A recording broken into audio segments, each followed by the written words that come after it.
The Klamath River stretches 257 miles from the Cascades of southern Oregon to the Pacific Ocean in California. It was once the largest salmon producing river on the West Coast, and the river and its salmon were the center of tribal life and culture for thousands of years. Damming of the river, starting in 1918, dramatically endangered the salmon and disrupted the lives of those indigenous people. Former Secretary of the California Natural Resources Agency, Lester Snow, will educate us on this massive dam removal project and its implications for the salmon and tribal culture moving forward. Amy Cordalis is a fisherwoman, attorney, mother, and member of the Yurok Tribe. Amy is the principal of the Ridges to Riffles Conservation Fund, a nonprofit representing Native American tribes in natural and cultural resource matters. She was general counsel of the Yurok Tribe and a staff attorney at the Native American Rights Fund. And now, Lester Snow. There you go. Okay, well, then it's appropriate that I thank Chris not only for introducing me, but for overcoming the fact that I'm technology impaired, and he's done an excellent job of that. No I also worries. want to thank Amy for making time for this. I know how busy she is, and you're going to see in a little bit the information that she can bring to this that I think is critical for people to understand. And I want to thank all of you who have signed up for this and have come on this webinar. I mentioned earlier, before we started, the phenomenon of Zoom fatigue. I think we probably all have experienced it, and I'm grateful that you're joining for this event because it's such a little known project, despite the fact it's the largest dam removal project undertaken, because it involves the simultaneous removal of 4 dams on the Klamath, resulting in the restoration of 400 miles of spawning habitat. So a very significant project. Chris, let's go to the slides. And I'll mention what the Klamath River Renewal Corporation is in a moment. So let's go to the next slide, please. So what I want to do with some slides and then concluding with a brief video is a bit of the background and general overview. The project is located in far northern California, and so I think a lot of people are just not familiar with the Klamath Basin, the Klamath River, and the valley. And so it's important to have a general understanding of what the project involves, a few of the details, but I really want to quickly get to what I've called here the view from the mouth of the river. So it's necessary to understand the ecology that's involved, the water quality, the logistics of how this happens. But it also needs kind of a human face put on it, a cultural face. And that's how I want to kind of end the presentation and lead into the discussion. And Amy can really help with that issue. I'll add, when I started or first engaged on this project in 2010, I really did approach it from an ecosystem standpoint and salmon recovery and that type of thing. And I have to say I've significantly evolved on that this is really a cultural and societal obligation and responsibility. And hopefully at the end of this, you'll see why I feel that way. Next slide. I'm going to give a piece of what I would call the recent history. And you might ask, why would a electric utility, Pacific Corp in this case, want to agree to tear down their dams? And any hydro dam in California or anywhere in the country, you have to have a license from the Federal Energy Regulatory Commission. And their license for these facilities was set to expire in early 2006. And that created an opportunity because they would have to spend money on those dams to come up to modern standards on the facilities. And there had been concern all along about what the impact of these dams would be. And so at that point, you have them, I guess, willing through pressure at FERC to discuss options. And largely led by tribal interest and environmental interest, a unique coalition came together that involved tribes along the river, conservation environmental organizations, commercial fishing interest, irrigation districts in the upper basin, the state of California, state of Oregon, and Pacific Corp, the owner of the dam. Difficult negotiations, but that resulted in 2010 with a massive agreement. And it was basin-wide. It involved water supply reliability for the irrigators in the upper basin. It returned land to some of the tribes, especially the Klamath tribes in the upper basin. It had the dam removal and river restoration. Because it involved the federal government, it needed congressional authorization. And make a long story short, because of purely partisan politics, Congress never took action on it. And so that large comprehensive deal expired in 2015. The parties that had been so engaged in this came together and pulled out the dam removal portion of it. And you see the signing ceremony here that happened in April of 2016.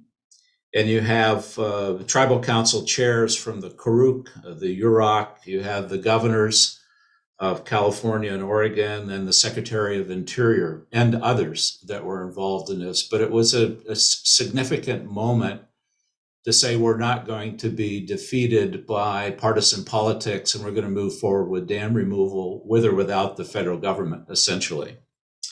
Next slide. When I'm making an assumption, a lot of people don't know where the Klamath River is or Klamath or any of this. So I'm going to show you about 30 of these maps as we go through this for the geography part of it. I exaggerate, but the Klamath Basin, the headwaters start in Oregon, and the Klamath River flows in to the Pacific Ocean. The single largest tributary is the Trinity River on the bottom of the map. And the original deal covered the entire basin. And then what we're focused on now is the highlighted area in the middle of removing 4 hydropower facilities. To do this, the agreement in 2016 formed the Klamath River Renewal Corporation. And it's a nonprofit, a 501c3, that was formed solely for the purpose to take ownership of those 4 dams from Pacific Corp, surrender the hydropower license, and remove the dams. And as I mentioned earlier, remove the dams all at once, simultaneously. Next slide, please. I want to back up a little bit in the broader context. Sometimes we might think that killing a river is a single action, some big toxic spill or something, and all of a sudden the river is dead. More likely, and this is the case of the Klamath, death comes from 1,000 cuts.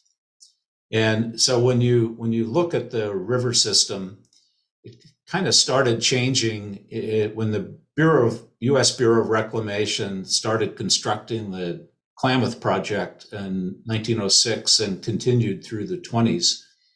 And that project diverted water from the river and the lake system to provide it for irrigation districts, so for agriculture. And the net effect, of course, is you're removing water and you have less river flow. Then kind of the next big issue is the focus of our efforts, which is 4 hydropower dams were constructed starting in 1918. And so with the Bureau project, you have reduced flows a bit. And then with the hydropower facilities, and effective in 1918, you are limiting fish migration. And that stopped immediately. It had some rudimentary kind of fish passage structures, but I think unanimous that they never really worked. They never really mitigated the impacts of reducing free-flowing river. And then in the 50s, the U.S. Bureau of Reclamation started working on what's called the Trinity Unit of the Central Valley Project. And essentially what that did was dam up and divert and shift through a tunnel water from the Trinity River, which is tributary to the Klamath, and sent it to the Sacramento River.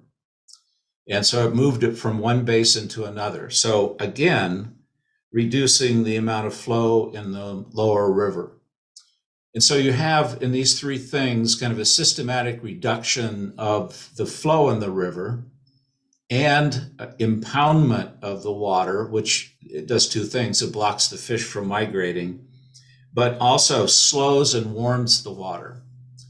In 2002, you had the largest fish kill recorded in the United States, salmon fish kill in the United States.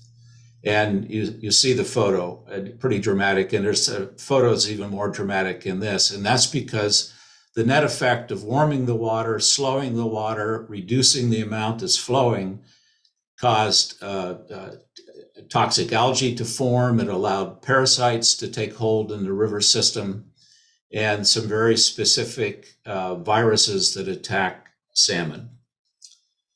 Next slide, please. So just for some orientation, if you're not familiar with this basin, it is a robust region of resources. And Native American tribes have lived on these resources since time immemorial. And this just gives you a sense of some of the different tribes that lived in this region, and some still do and have forever. And we'll talk about that a little bit more in a moment. Next slide. So here are the 4 dams in question, or our objective to remove them. Copco 1 in the upper left corner was the first one constructed in 1918. So this is when you kind of officially impact or modify salmon migration in the system. Copco 2, constructed just downstream. It picked up a little bit of elevation to have had to generate electricity. That was built in 1925.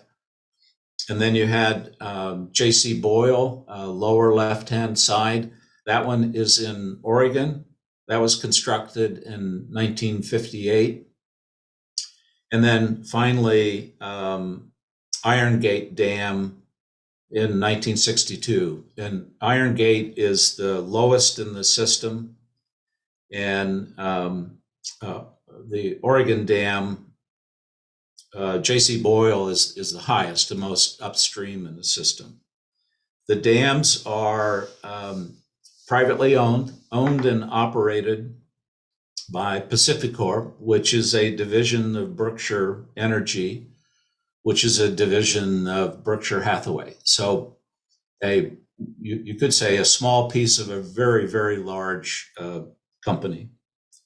And the dams are not part of flood control or irrigation or storage. They are 100% hydropower. So they're not water supply facilities. They're not flood control facilities. And as I mentioned earlier, Pacificorp is a partner at times a difficult partner, but nonetheless a partner with the nonprofit and the other signatories to the agreement I mentioned earlier to remove these facilities. And I would mention there's a number of motivations here, but they would have had to have spent a great deal of money bringing these older facilities up to modern requirements in order to renew their license. So there's been estimates anywhere from $600 million to $800 million that it would take to upgrade those facilities. And they're not big energy producers. And so that was part of the motivation of, how do we deal with these facilities? They're old. We could have some liability associated with them. It's going to cost a fortune. And then look across the table and you see a broad coalition wanting to remove those facilities and willing to assist and help pay for removal of those facilities. Next slide, please. Told you I was going to have more maps. So again, I threw this in just to give a little more orientation. So you see J.C. Boyle that it had a photo of is at the top. It's in Oregon, and there's quite a stretch between J.C. Boyle and Copco. But by the time you get to Copco, you're in California. And then on into Iron Gate. And you can see, depending on the size of screen, you have Wairika, you see I-5. So many of you have probably driven up I-5 through Weed and Wairika on into Ashland. And you cross the Klamath River there. And so all of these facilities are upstream of I-5. And Klamath flows down through a great wilderness area and through Happy Camp and down to Orleans. And then you can see at the bottom, the Trinity Lake was dammed up, and then part of that water is moved into the Sacramento Valley, and the Trinity then flows into Klamath and out into the ocean at Requa. Next slide. So why? I kind of alluded to the water quality issues that have happened. So when you slow water and you allow it to sit for a while, you start losing the oxygen, especially when you're growing algae. And so you by slowing and warming in these reservoirs, even the smaller ones, you end up reducing the dissolved oxygen, increasing the amount of algae, which in fact uses the oxygen. And some of the algae actually is very toxic. So you have warmer water flowing out of the reservoirs with toxic material into the lower river. And when you have low flow conditions and high temperatures, then it's a breeding ground for additional parasites and other things that affect especially the salmon, but all of the species in the river. The algae, it's rather breathtaking to actually witness it. Next slide, please. I mean, it's most of those lakes, especially at Copco, are posted every year to don't swim, don't eat fish, don't let your dog jump in the water. And yet we found a lot of opposition that would come forward and say we need to protect these pristine lakes, and they're not. They're very problematic, even for people that live around the lake, but certainly for the aquatic environment. Next slide. So even though you can have pretty designs in algae, it's not good for anything or for anybody. Next slide. This happens to be at Iron Gate Lake, where Ginny Creek runs into the lake behind Iron Gate. And again, this is not uncommon. These are not rare photos. Next slide. So, this is almost like doubling up. I think you've got the impression now that the fisheries benefits really involve two things. One, opening up 400 miles of historic upstream habitat that was cut off with these dams. And then also by flows and ideally lower temperatures, because you're not holding the water in these reservoirs that become heating pools, you're able to suppress a parasite worm that is deadly and a virus that's known as C. Shasta, which is also very deadly and responsible for the fish kill you saw earlier. Next slide. Just a little bit of logistics. And I put this in because I didn't do any of the heavy lifting back in 2010. There were just teams of people working on that. My job was to convince Governor Schwarzenegger at the time that this was a good thing for him to be involved with and support back in 2010. And when I showed him the pictures of the dams, his simple response was, "Can't we just blow them all up?" And that's a logical response. They're small dams, but it ends up being pretty darn complicated. And he, to this day, is still a big supporter of dam removal on this river. But you see on the larger photo in the lower left, you actually have to do some dredging in front of the dam in order to get down to the existing diversion tunnel. You have to verify the diversion tunnel works. You have to lower the reservoir at a rate that doesn't cause slope instability. You have to remove a powerhouse. So there's just a lot of pieces to this that gets very complicated very quickly. And each dam is a little bit different. So it's maybe you say an engineer's dream. You get to do a little bit of everything on this project, but it also makes it complicated in terms of moving forward. Next slide. Okay, and this is the last map that I will show on a slide. And it just a little bit different take. I've talked about a lot of different things.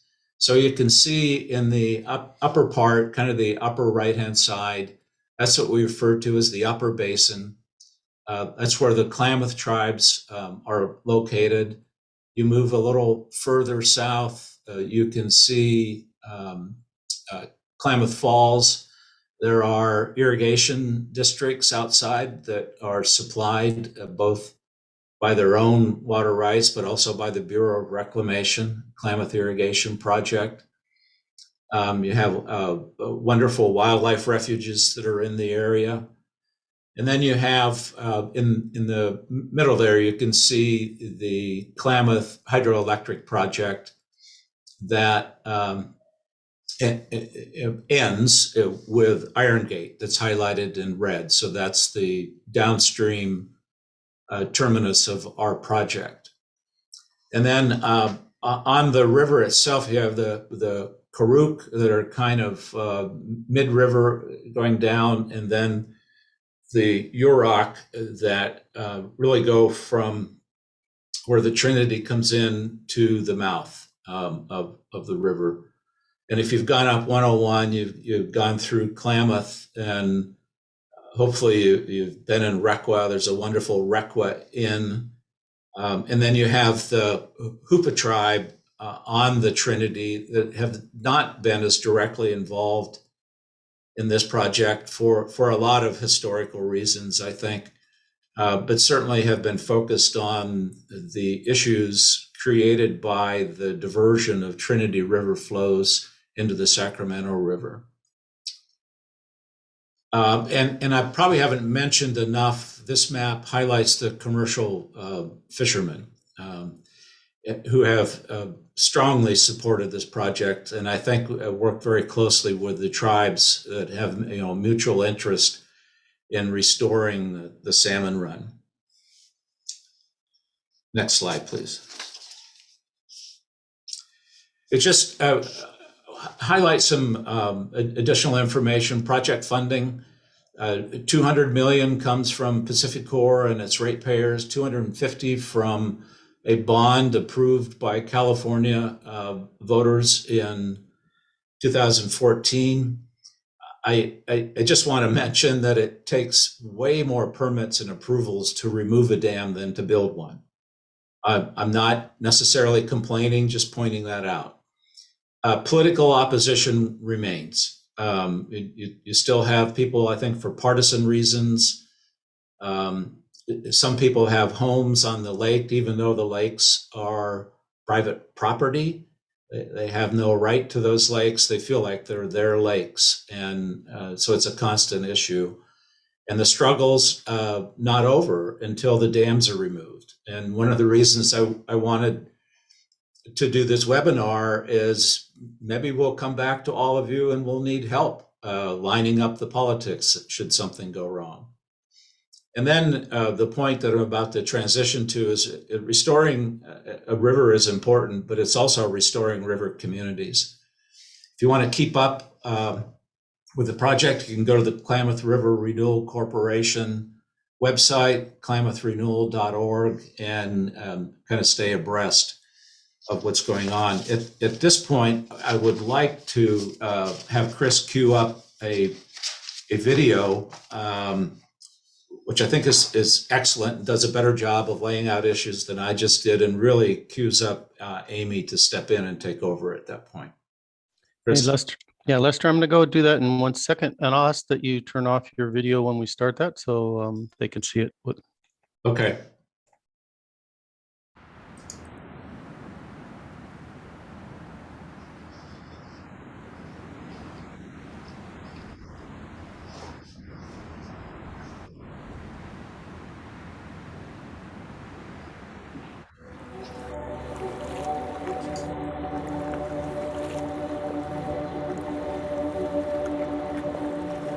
Everything Oops. around us is all tied into this one beautiful place.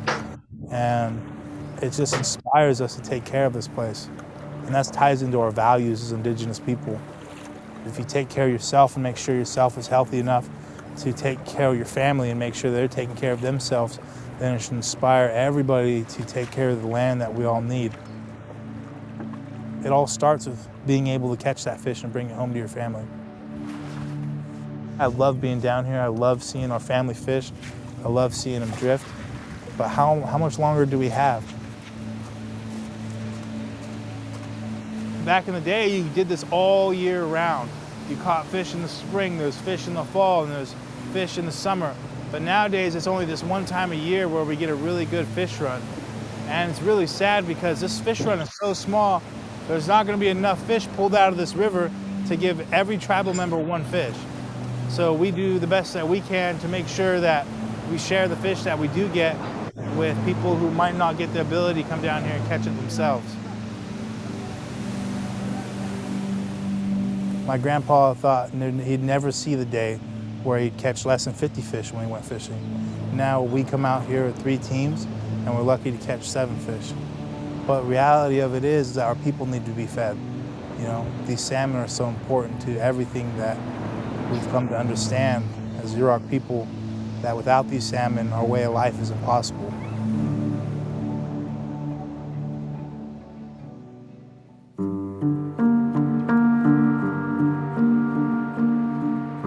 Being a Yurok person, the river is our lifeblood.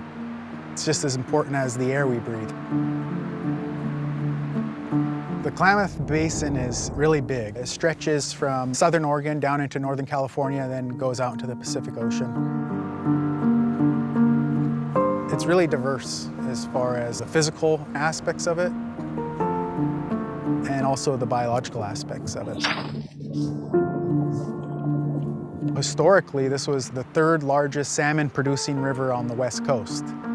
There's been significant declines in all anadromous fisheries to a point where some fish have been extirpated from this river system. There's probably a number of reasons why things have changed so drastically, but one of the main reasons is those dams that were put in and basically cut the watershed in half and took away 400 miles of anadromous spawning habitat.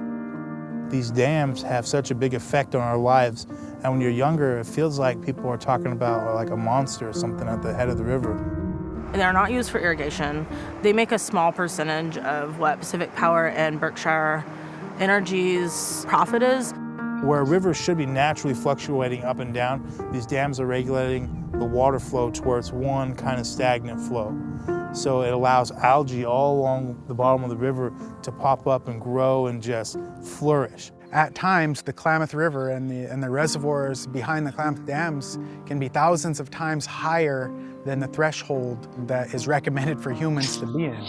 So the water is toxic, extremely toxic. And then that water is in turn released down the Klamath River. The state of California says that you're not supposed to drink it, you're not supposed to swim in it. If you let your animals drink it, they possibly die. You come out with sores. It's just become a part of our norm, which it shouldn't be. And it's sad to see. It's disgusting. For like the next generations to come, my kids or my kids' kids, to be able to swim and fish and not worry. Another very serious impact that we believe dams are responsible for is some fish disease issues that we have in the river. One fish disease in particular that we're really concerned about is called Ceratinova shasta. We call it sea shasta. It's deadly to juveniles. 90% of the fish sampled have this disease.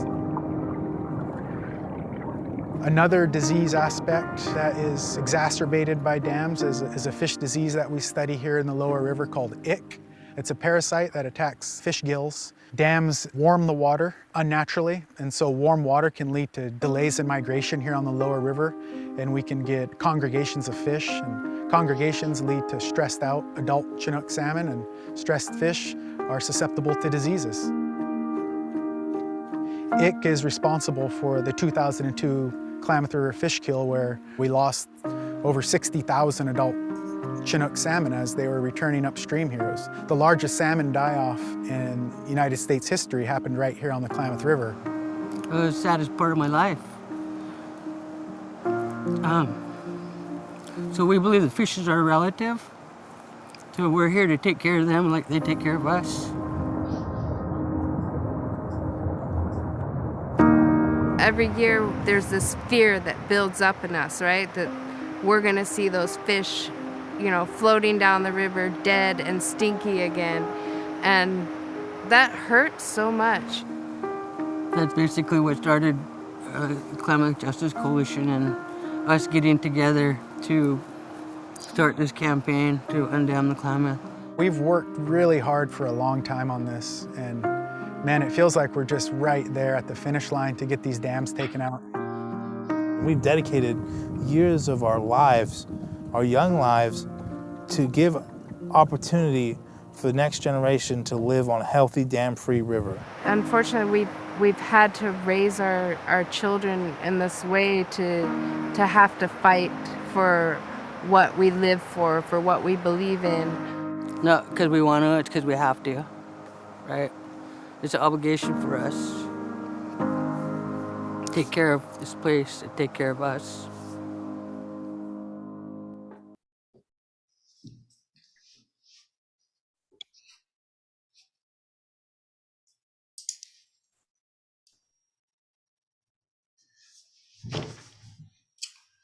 I have to say I have a hard time watching that without choking up a little bit.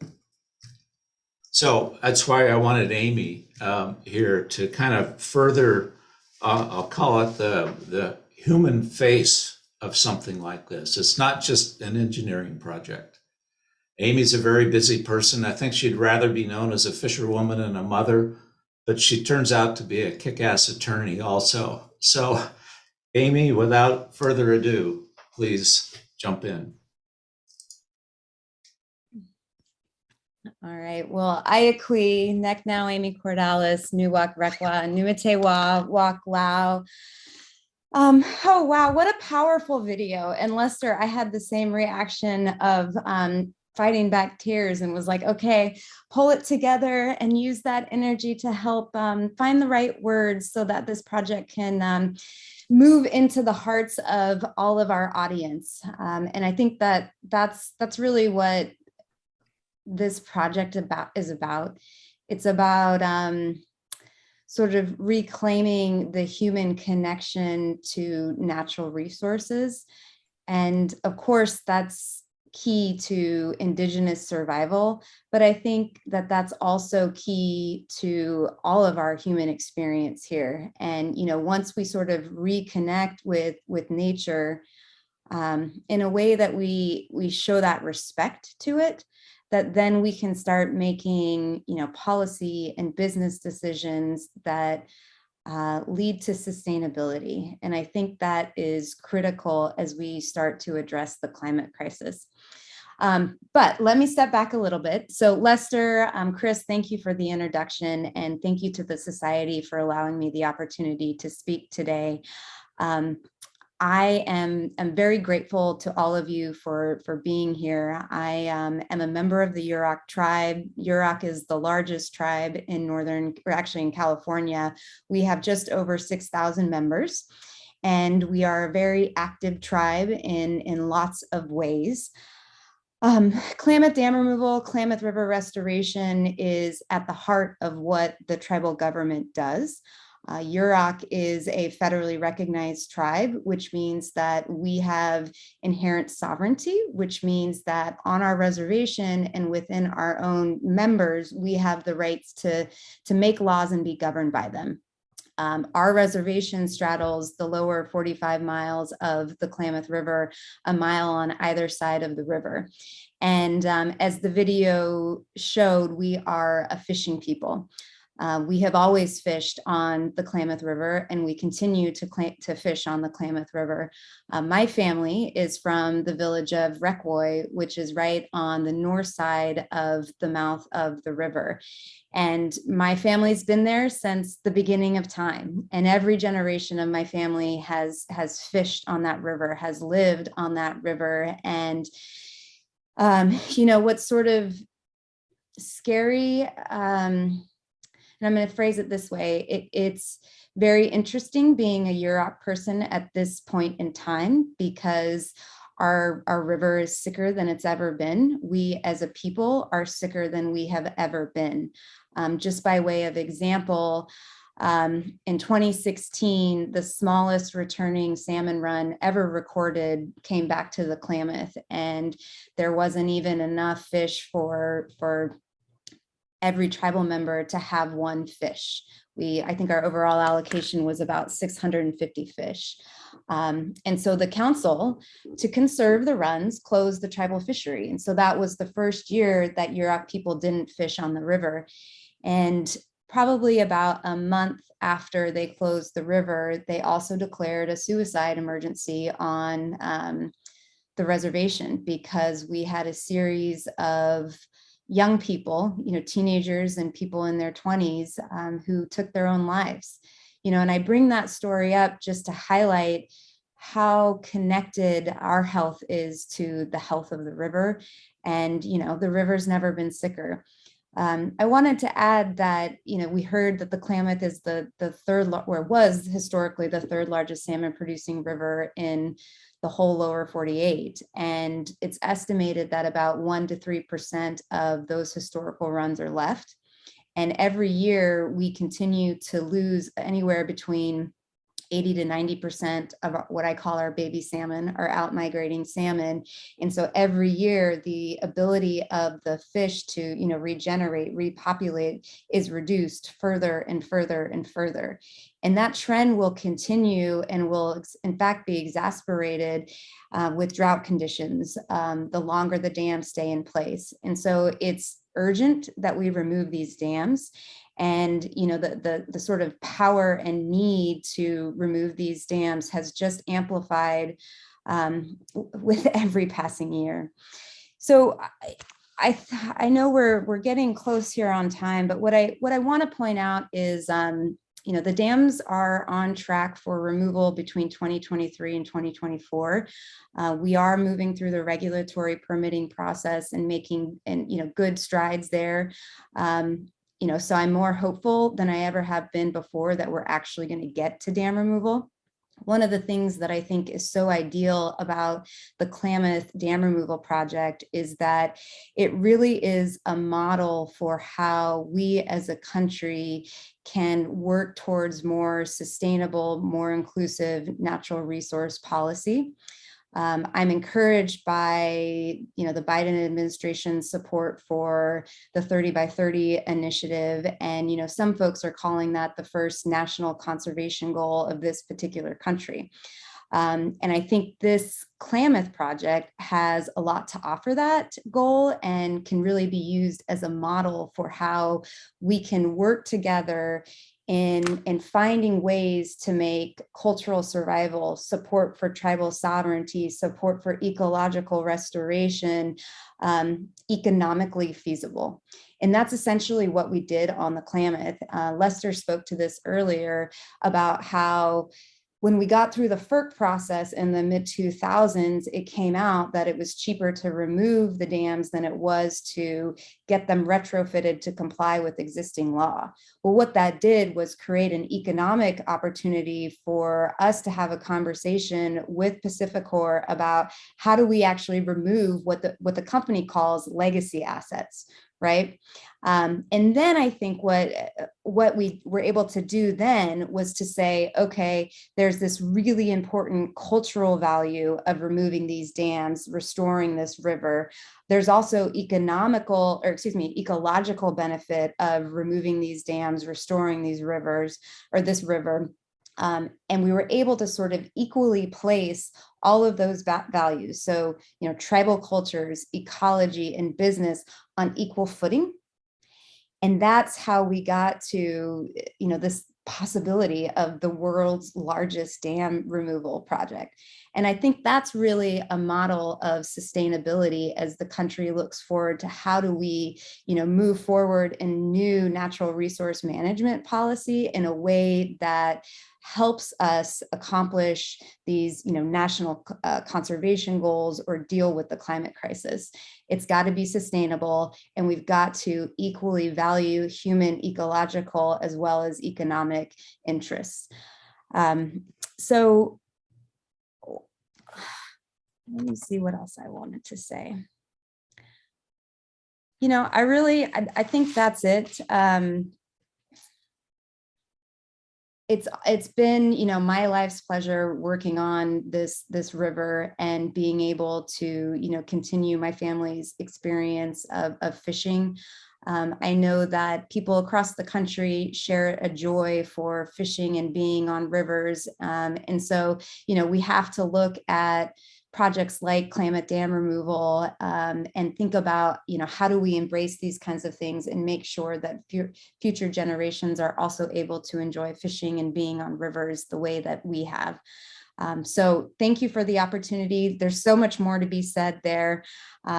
So I'll open it for questions and answers. Thank you. Thank you both, Lester and Amy. What a great.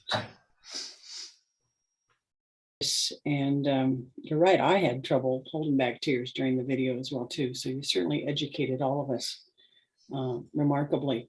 The first question I want to ask is, what was the reason the dams were built in the first place? What was the justification for those?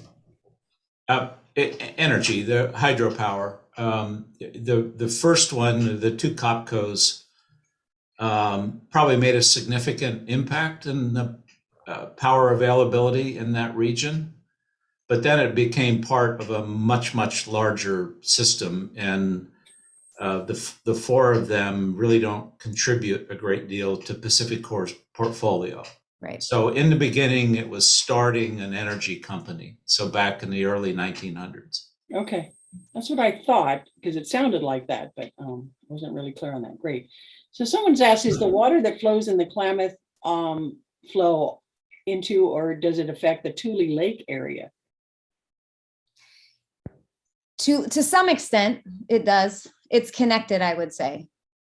Okay. Yeah. Are there any other dams that are on the chopping block in California or Oregon at this point that are doing or have outlived their usefulness? Well, there's I'll mention one, and there's more than this, but down in Southern California, Matilahad Dam there's been groups supporting removal of that for a couple of decades, and it's largely filled with sediment, but it actually keeps the migration of steelhead. It's not salmon down there, but steelhead from moving up in that system.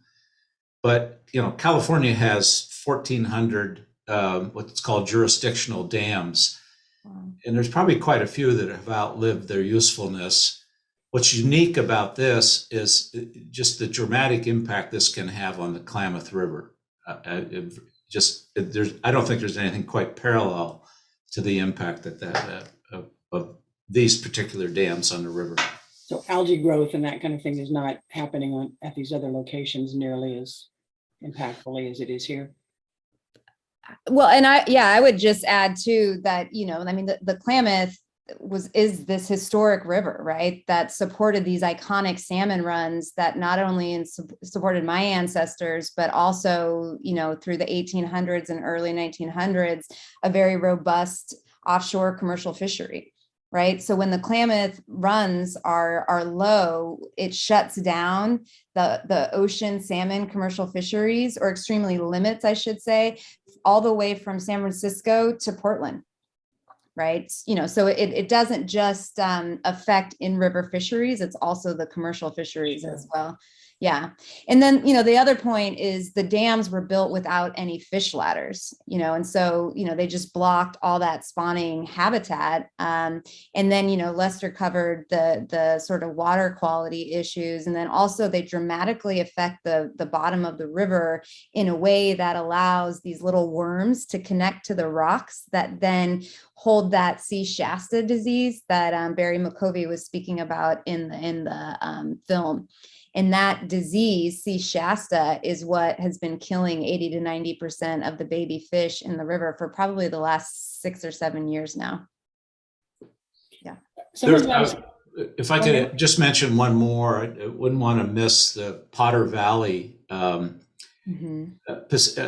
PG&E has an energy facility that's referred to as Potter Valley, but it moves water from, I believe it's the Eel River, into the Russian River drainage, and PG&E doesn't want to keep that. And so there's a big discussion going on about how to reduce the impact on the Eel River. And I don't know how much of a dam removal that is, but it's some sort of modification. Okay, thank you. Any percent of the dam removal that's being observed by PacifiCorp or Berkshire paying for? The ratepayers is where it's coming from now. The 200 million is coming from ratepayers. Okay, it's not a surprise probably. Let's see, you talked about 2023, 2024 is when it's expected to be completed. Somebody asked whether or not the video you showed is available online. Is that something they could find on YouTube or? Yeah, that's definitely YouTube. It's Guardians of the River. Guardians of the River is the name of that. Yeah, there's another one. I think it's called, also on YouTube, Reclaiming the Klamath River. And I believe that's one that actually profiles Amy quite a bit in that one. Okay. What are the opposition reasons that are being presented to keep the dams or not remove them? from my perspective, most of them have been party based. More conservative politicians believe we don't remove dams, we build dams. And I think there's a misconception out there too that the dams somehow store or result in supplying water for irrigation, which they don't. And also, there's this sort of like question about energy crisis, and aren't dams this sustainable renewable energy source? And on the Klamath, they just provide such a minute amount of power that it doesn't outweigh the environmental harm that they're causing. So it just doesn't make sense here. Okay, so once the dams are removed, how long before the rivers can be restored? Well, we anticipate it will respond really quickly. We know that salmon feel in their hearts where their home is. And so if they can go, they will go, right? So we will open up the river and allow the salmon to go home, but there's also more work to do there. We're going to need to have a more natural hydrograph. We're going to need to do some riparian restoration work throughout the whole basin. But we're hopeful. And the cool thing too is that when you do all that work, it makes that river more climate resilient. So things like drought, like it will be able to tolerate that more and more and more, and it'll just become more healthy. But really, like breaking down the dams is that first step. So when you say it shouldn't take very long, do you mean 1 calendar year, 1 decade? How long until they can return? Well, they'll return. I mean, they'll go up as soon as they come back. They won't stop. The salmon, right? And we'll see almost immediate, ecological benefits in terms of the riverbed going back to normal. The water quality will improve almost instantly, right? Because you won't have the reservoir sort of trapping all of that agricultural runoff, right? And so that will help with the water quality issues. So I think it's hard to define like what's a restored river. From my perspective, like I always say, I want my great grandmother's river back, and she had a healthy river full of fish year round. When is that going to happen? I mean, I'm going to cross my fingers and say 5 years, which is ambitious, maybe 10. Like I believe in the river. I think it will respond well if we give it what it needs. Yeah, if I could add just a little bit. I mean, the return cycle for most salmon are 3 years. Yeah. And so in theory, and this of course depends on, are we going to be experiencing a 4 or 5 year drought? And so you have bad conditions, but the first year that salmon can come back and go upstream to new spawning habitat, it would be nice to see 3 years hence that you're getting more returning salmon. And that would assume ideal conditions. The other thing I would add is I think restoring this river is not an endpoint, it's a journey. And you can't do the journey without removing these big obstacles. But there's going to be the need to constantly do stuff. The Yurok actually are pretty sophisticated at river restoration. They've done a lot of it. And if I remember right, Amy, part of the Yurok origin story is you're there to care for the river. Oh, yes. Right? Yeah.